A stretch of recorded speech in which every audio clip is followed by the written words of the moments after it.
ជំរាបសួរបងប្អូនជនរួមជាទីគោរព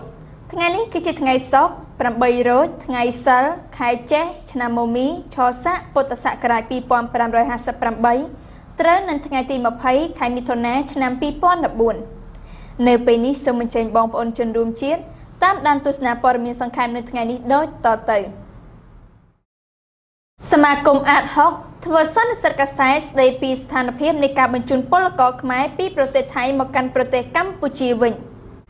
នៅរសៀលនេះសមាគមអាត6បានធ្វើសន្និសីទកាសែតស្ដីពីស្ថានភាពនៃការបញ្ជូនពលករខ្មែរពីប្រទេសថៃមកកាន់ប្រទេសកម្ពុជាវិញក្រោមអធិបតីភាពលោកធុនសារាយប្រធានសមាគមអាត6ថ្លែងក្នុងសន្និសីទនេះលោកធុនសារាយបានមានប្រសាសន៍ផ្ដោតលើដំណោះស្រាយនៃបញ្ហាខាងលើនេះដោយស្នើឲ្យដោះស្រាយបញ្ហាឲ្យបានត្រឹមត្រូវតាមស្មារតីនៃធម្មនុញ្ញអាស៊ានគឺសហគមន៍តែមួយវាសនាតែមួយនិងអនុលោមតាមគោលការណ៍សិទ្ធិមនុស្សជាសកលលោកធុនសារាយបានមានប្រសាសន៍បន្តទៀតថា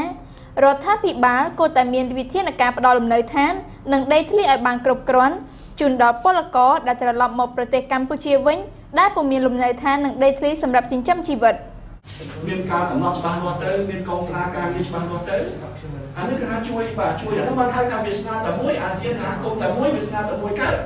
ហើយចូលបើយើងចាត់ជាជនប្រទេសអាស៊ានប្រទេសដែលគ្មានក្រគ្មានការងារធ្វើគ្មានតែរកការងារទទួលទានហើយយើងមកធ្វើបាបគ្នាអញ្ចឹងយើងមិនស្មអានេះតែយើងចង់ស្នើដល់ប្រទេសដែលមានលទ្ធភាពក្នុងការទទួលពលករចំណាក់ស្រុកនេះសូមមេត្តាធ្វើយ៉ាងម៉េចធ្វើនិយត្តកម្មនឹងបានច្រើនជាអតិបរមាទៅតាមសេចក្តីត្រូវការទីផ្សារការងាររបស់ខ្លួនពីមុនទីផ្សារការងាររបស់ខ្លួនត្រូវការស្រូបយកនៅពលករកម្លាំងពលកម្មពីប្រទេសនានានៅក្នុងតំបន់អាស៊ានជាមួយគ្នាប្រទេសបញ្ជូនពលករចំណាក់ស្រុកដូចជារដ្ឋាភិបាលកម្ពុជាជាដើមគួរតែមានវិធានការបង្កើតការងារសម្រាប់ប្រជាជនរបស់ខ្លួនឲ្យបានជាអតិបរមាដើម្បីកាត់បន្ថយការធ្វើចំណាក់ស្រុកវាថារបស់យើងគួរតែមានការកើតខំបង្កើនការងារបន្តបណ្ដាពលករយើងឲ្យទៅជាពលករជំនាញដើម្បីអាចរកការងារបានធ្វើដើម្បីយើងជួយកាត់បន្ថយនៅការងារការចំណាក់ស្រុកនេះតើតើនឹងពលករខ្មែររាប់សែននាក់ដែលត្រូវថៃបញ្ជូនមកកម្ពុជាវិញនេះដែរកាលពីថ្ងៃទី18ខែមិថុនាកន្លងទៅនេះតាមរយៈកាសែត Cambodia Daily លោកសំរងស៊ីប្រធានគណៈបក្សសង្គ្រោះជាតិបានស្នើឲ្យរដ្ឋាភិបាលលោកហ៊ុនសែនយកដីធ្លីប្រមាណ2ទៅ3លានហិកតាដែលរដ្ឋាភិបាលបានផ្ដល់ឲ្យក្រុមហ៊ុនបរទេសតាមរយៈសម្បទាន99ឆ្នាំយកដីទាំងនោះមកចែកជូនពលករខ្មែរដែលទើបតែត្រឡប់មកពីប្រទេសថៃវិញដើម្បីជួយទ្រទ្រង់ជីវភាពពួកគាត់សូមបញ្ជាក់ផងដែរថានៅក្នុងសន្និសីទកាសែតកាលពីថ្ងៃទី13ខែមិថុនាកន្លងទៅថ្មីនេះដែរលោកសំរងស៊ីបានផ្ដល់ដំណោះស្រាយរួមទាំងសេដ្ឋកិច្ចនិងសង្គមគិច្ចដែលមានខ្លឹមសារយ៉ាងដូចនេះថាឥឡូវយើងមើលមូលហេតុប្រជាពលរដ្ឋខ្វះអីភាគច្រើនកសិករកូនចៅកសិករខ្វះដីព្រោះយើងបែងចែកដីធ្លីឲ្យបានសមរម្យឲ្យបានគ្រប់គ្នាគឺបញ្ហានេះប្រហែលជាមិនសូវធំធេងដូចសពថ្ងៃខ្វះដីរដ្ឋាភិបាលលោកហ៊ុនសែនឲ្យដីទៅក្រុមហ៊ុនបរទេសសម្បទាន3លានហិកតាបងប្អូន3លានហិកតាប្រទេសយើងផ្ទៃដី18លានហិកតាប្រទេសយើងស្រុកយើងគួរសមដែរចំនួនប្រជាពលរដ្ឋដែល14 15លាននេះប៉ុន្តែផ្ទៃដី18លានហិកតាប៉ុន្តែរដ្ឋាភិបាលលោកហ៊ុនសែនឲ្យទៅក្រុមហ៊ុនបរទេសក្រុមហ៊ុនឯកជន3លានហិកតាក៏ណាស់3លានហើយ3លានហិកតាហ្នឹងសិតតែដីល្អទៀតព្រោះក្រុមហ៊ុនបរទេសដែលគេយកសំណូកសូកប៉ាន់មកឲ្យអ្នកដឹកនាំពុករលួយគឺគេសម្ដៅទៅបានដីល្អអញ្ចឹង3លានហិកតាសិតតែដីល្អចុះបើយើងយកដីហ្នឹងយកមកចែកប្រជាពលរដ្ឋមកអ្នកឬមួយមកគ្រួសារឲ្យ3ហិកតា3ហិកតារស់បានសមរម្យបើយើងយក3លានហិកតាយកមកចែកគ្រួសារខ្មែរ1លានគ្រួសារ1លានគ្រួសារមួយគ្រួសារទទួលបាន3ហិកតាសមរម្យអញ្ចឹងយើងដោះស្រាយបាន1លានគ្រួសារ1លានគ្រួសារបានដី